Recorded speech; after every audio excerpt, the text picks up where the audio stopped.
o PL da dosimetria e esses desdobramentos, né? Tudo que vai acontecer, em que momento que isso pode acontecer. Agora com um especialista, o Manu é advogada criminalista e professora na FGV do Rio de Janeiro, a Maíra Fernandes. Doutora, muito bom dia, é um prazer te ter aqui. A gente já falou bastante, ô Manu, com a doutora sobre a trama golpista, então a gente também chamou a doutora para falar sobre agora o PL da dosimetria, né? Esse pós de tudo que a gente acompanhou, e é sobre o Supremo que eu queria começar contigo, doutora. A Manuela trouxe agora todos esses detalhes dos tempos aí que a gente ainda não sabe. Dentro dos condenados pela trama golpista, tem gente muito grande. Além dos civis, que também tem uma questão bastante emblemática das penas altas, tem ex-presidente da República. Além de grandes... de gente estrelada do Exército, das Forças Armadas, enfim. Uma dúvida muito prática e objetiva. Débora do Batom pede a redução da pena dela, mas se o ex-presidente Jair Bolsonaro pede, o Supremo, que também é um outro ponto emblemático dessa história toda, porque é o Supremo que vai julgar essas questões todas, porque esse é um processo que já está no Supremo, Jair Bolsonaro passa na frente da Débora do Batom? Como é que funciona essa fila? Ou é por ordem de chegada dos pedidos? Porque eu imagino que, assim como foi bastante demorado o processo, mesmo acelerado, no Supremo, do julgamento de todas essas 190 pessoas, também vai ser um processo demorado o julgamento do pedido desse benefício da redução da dosimetria. Eu queria que você falasse um pouquinho sobre essa fila, doutora. Bom dia, de novo. Bom dia, Natália. Bom dia, Manuela. É um prazer estar aqui no Metrópolis. Então, primeiro, Manuela está certa. A lei precisa estar em vigor. Ela ainda não está em vigor. Tá? De fato, caiu o veto, mas isso volta para a sanção do presidente. Se o presidente não sancionar, volta para o Senado. Então, a gente precisa que a lei esteja em vigor. E muitas leis, inclusive, depois de assinadas, demoram um pouquinho da data da publicação para efetivamente entrar em vigor. Então, é o ponto número 1.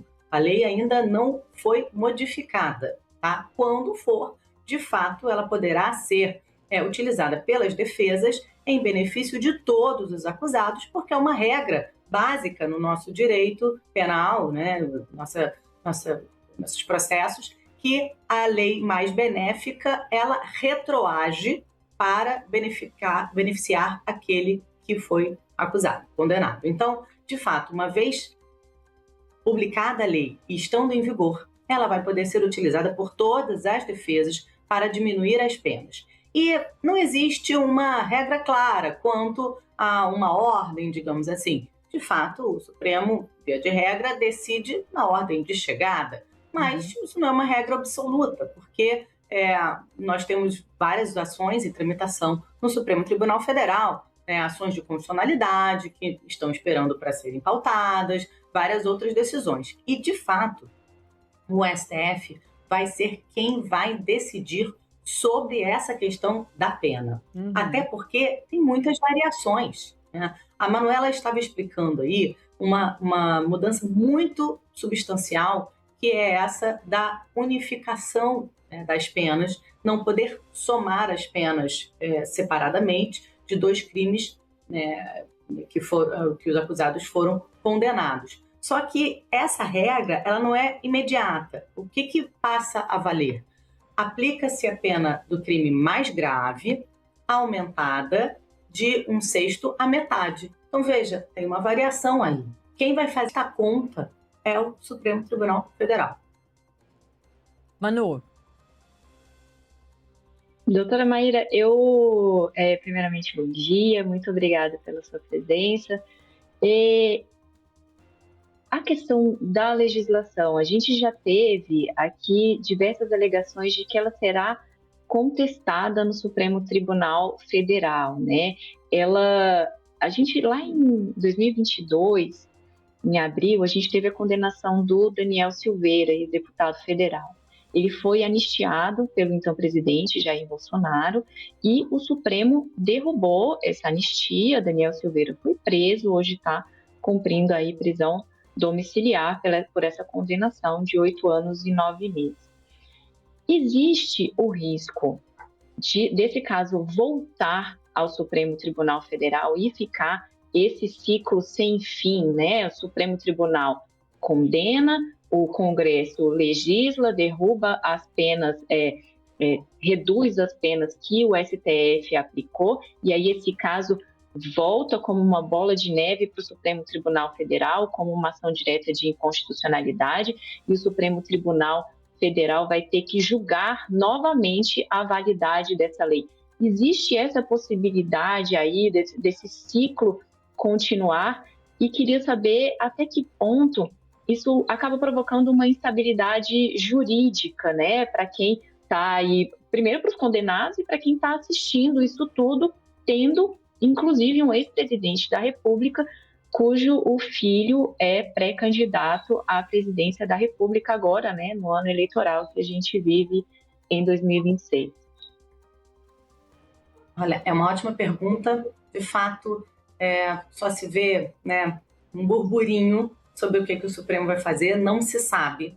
Mas, de fato, os partidos de esquerda, né, os deputados de esquerda, já estão falando sim em acionar o Supremo, né, com argumento de inconstitucionalidade. Essa ação vai chegar ao Supremo, chegando lá, de fato, o Supremo vai ter que decidir isso previamente. Eu concordo que se ele considerar inconstitucional, eles não vão aplicar uma lei que eles considerem inconstitucional. Então, isso vai ter que ser uma questão prévia à aplicação da própria lei. Sim, não há nada que proíba esse caminho, né, de o presidente, né, assina, o Congresso veta, volta uma ação de inconstitucionalidade. Não é impossível. Tá? Agora, o que o Supremo vai fazer com isso, confesso, não sei. Mas não é impossível que haja, sim, um questionamento sobre a constitucionalidade da lei e o Supremo vai ter que analisar. São vários elementos. Eu gostaria de tentar falar sobre alguns deles, se me permitirem, assim, sobre essa mudança. São muitos, é até difícil de entender e até difícil de explicar. Mas vamos lá. Essa questão da unificação não é a mais complexa, tá? Por que ela não é mais complexa? Porque já é mais ou menos o que se aplica hoje. Tá? Em que já predomina um pouco essa aplicação do que a gente chama de concurso formal. A discussão é se é um concurso material ou um concurso formal. O que significa isso? Quando, por exemplo, um sujeito pratica um crime de roubo e em seguida pratica um estupro. O que normalmente se entende? É uma pena para o crime de roubo e uma pena para o crime de estupro. Essas penas são somadas. A gente chama de concurso material, tá? Pode ser tráfico e algum outro crime, né? O uso de identidade falsa, o documento falso, né? Pode ter a soma. Agora, e se for um sujeito que entra num ônibus e com uma única ação rouba vários passageiros? O que se entende é que, embora sejam vários crimes, no sentido de várias vítimas, né, várias lesões a patrimônios diferentes, aplica-se essa pena do crime aumentada. Da mesma lógica, alguns outros crimes também que se aplica essa questão do concurso formal. Na Lava Jato, houve muita discussão sobre isso. Sérgio Moro, isso não é novidade, né? Discussão sobre se é concurso formal, material, se soma ou se bota a pena do mais grave, não é novidade. Sérgio Moro, por exemplo, sempre somava as penas e ficavam umas penas enormes também, né? Então, o que teve até essa divergência ali é que Luiz Fux falou, primeiro, que os crimes são muito semelhantes, né? E de fato são, e que ele disse, olha, era um ato só, praticaram mais de um crime, mas que poderia ser utilizada essa regra que já existe. Então, isto não é uma novidade, né, total, é isso que eu estou querendo dizer, né? Mas aplica-se, então, a regra do concurso formal, e aí vai ter, como eu disse, essa especificação desse quantum de pena pelo Supremo, porque ela pode ser aumentada de 1/6 à metade. Agora, não foi essa a única mudança, tá? E algumas outras mudanças, elas foram muito, como é que eu vou dizer, intencionais para favorecer especificamente estes acusados do 8, né, de janeiro. Não há dúvida. Este próprio crime novo, né, assim, crime novo não, a especificação nova no tipo penal, ela é clara, ela foi para esses 2 crimes, né, contra o Estado Democrático de Direito. E as outras também. Então, para vocês terem uma ideia, por exemplo, nas alterações todas que foram feitas no aumento de pena, atualmente, exceto para condenados por crimes hediondos, um réu primário obtém a progressão de regime se cumprir 16% da pena em regime fechado. Mas o crime não pode ter sido cometido com violência à pessoa ou grave ameaça, né? Como os crimes com tentativa de golpe do Estado são tipificados com a característica de violência ou grave ameaça, eles precisaram mudar a lei de execução penal. E aí, para isso, para fazer valer os 16% do regime fechado para esses tipos de crimes, eles precisaram mudar. Então, sem a mudança, a progressão apenas ocorreria com cumprimento de 25% da pena para um réu primário.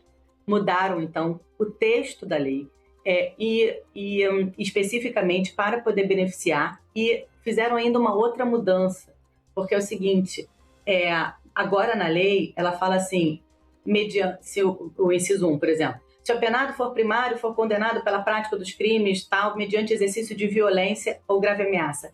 No texto que foi anterior, era com o exercício de violência à pessoa. E aí tiraram essa violência à pessoa, né? Porque esse crime não era uma violência com a pessoa, mas uma violência, né, de outro modo.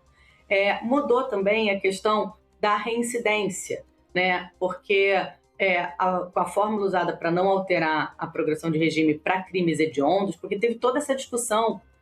O Congresso, né, muitos deputados falaram, não, mas isso vai alterar a própria lei que acabou de ser aprovada, que é a lei antifacção.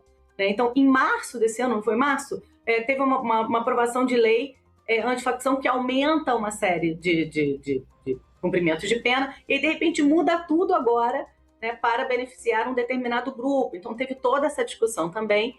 E aí aconteceu uma coisa muito curiosa, que eu nunca tinha visto. Isso imagina, tem mais de 20 anos de profissão. Isso é muito curioso. Quando o Alcolumbre mandou a mudança do veto do presidente da República, ele tirou desse pedido de alteração do veto determinados artigos. Eu nunca tinha visto isso, gente, confesso. Pode ser que tenha acontecido e eu não tenha, né, não me recordo. Mas eu confesso que eu nunca vi. Normalmente, ou cai um veto integral, ou, né, permite-se o veto integral. O que o Alcolumbre fez foi mudar uma parte do veto, né? A outra parte do veto, que diz respeito aos outros crimes hediondos, a crimes mais graves, a crime de feminicídio, a crimes que foram alterados recentemente na lei antifacção, eles permaneceram, né? Justamente para poder rebater esse argumento de que a mudança legislativa acabaria sendo aplicada em benefício de pessoas acusadas por crimes muito graves, por crimes hediondos, por crimes de feminicídio. Então, ou seja, não há menor dúvida de que o Congresso legislou com um fim muito específico, né? O fim de alcançar estes acusados do 8 de janeiro e, como Natália acabou de me perguntar, alcança a todos. Alcança a Débora do Batom, mas alcança o ex-presidente da República, Jair Bolsonaro, e todo o núcleo, né, acusado pela trama golpista. Agora, é, de fato, muito curioso que seja uma coisa tão direcionada, né, inclusive ao ponto de se alterar o próprio veto e se escolher o que do veto fica e o que do veto sai. Então, agora, volta para o presidente assinar. Se ele não assina, volta para o Senado. Pode ser que tenha uma nova discussão. No meio desse caminho, ainda houve uma outra discussão, que era da alteração do texto. Não sei se vocês se lembram, que teve uma discussão grande sobre isso também, porque o texto que foi aprovado depois sofreu muitas modificações, e normalmente pequenas modificações de redação são aceitas, mas não foram só pequenas modificações de redação. Ou seja, é uma lei muito específica, uma alteração, né, um veto muito específico para beneficiar os acusados de 8 de janeiro e que pode ter uma mudança muito significativa. Eu tentei fazer assim, por alto, porque essa mudança, de fato, vai ser feita pelo Supremo, como eu disse. Mas Jair Bolsonaro, por exemplo, poderia ter uma redução de pena de mais de 5 anos. Né? Isso é um tempo bastante considerável de pena. Doutora, eu queria justamente, para a gente ir encerrando, e nesse caminho que você trouxe mais agora no final, sobre a responsabilidade dos parlamentares num quesito jurídico, que a gente já trazia essa discussão lá atrás, quando eles tentaram a PEC da blindagem e a anistia, porque depois eles trocaram a palavra e as intenções. Então não é mais anistia, é dosimetria. A gente vai mexer na dose, no tamanho das penas, que encontraria mais facilidade para passar e foi realmente o que aconteceu. Mas lá na época da blindagem e da anistia, tinha uma discussão e a gente viu o quanto a opinião pública também não gostou da história toda, principalmente da blindagem, que era dos parlamentares se defenderem muito com a questão da blindagem, mas entrarem nesse campo jurídico profundamente, da avaliação de anistia e depois, no segundo momento, da avaliação de redução de pena. E como você explicou, com intenções muito claras de beneficiar pessoas especificamente. Ao mesmo tempo que, com essa medida, eles podem beneficiar diversos outros criminosos.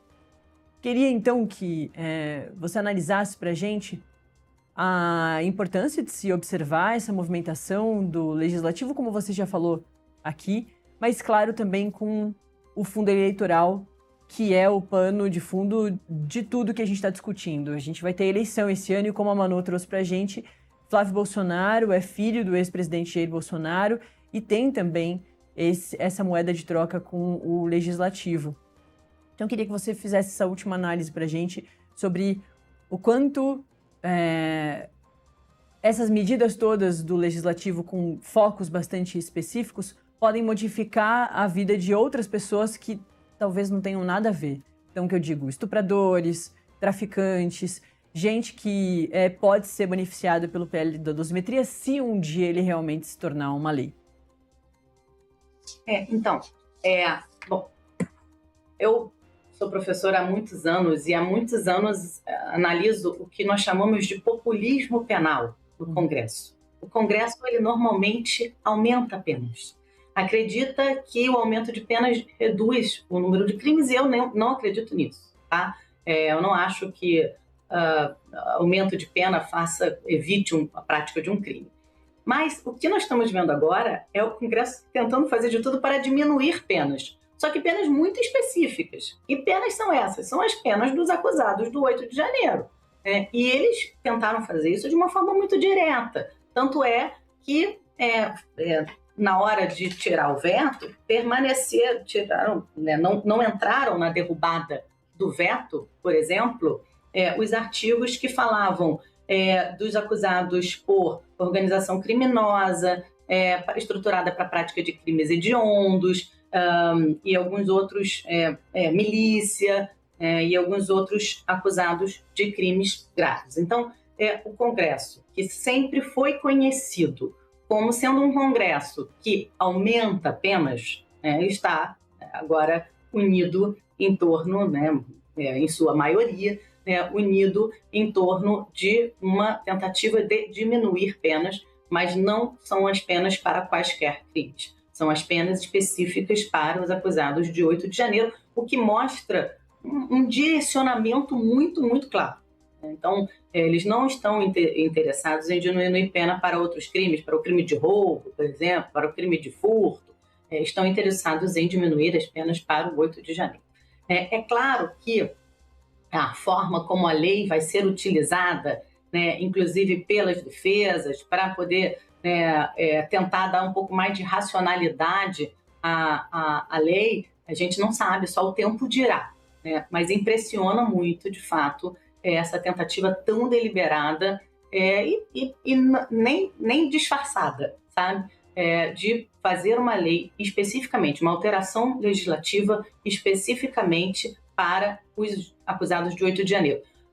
Num momento imediatamente posterior a uma aprovação de lei que aumenta penas, que vem num aspecto muito punitivista. Então, sabe, 2 pesos e 2 medidas. Então, assim, aumenta-se pena para determinados crimes, diminui para esses outros do 8 de janeiro. É o que se extrai dessas alterações legislativas dos últimos tempos, e aí fica, de fato, muito anacrônico, sabe?